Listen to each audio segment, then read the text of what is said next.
De esta forma estamos subiendo en el barco Dalma. Ahí están las mochilas y bueno, llegó la hora de abordar el barco Dalma. Miren la cara de felicidad de una persona que va a abordar un barco.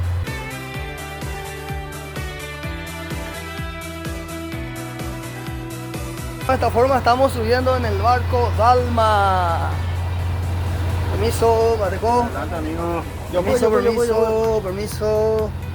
Disculpe la molestia. Y así es el interior en el barco. Y en el medio tiene una bodega enorme y a los costados para que se puedan sentar los pasajeros. Y el barco realmente trae de todo.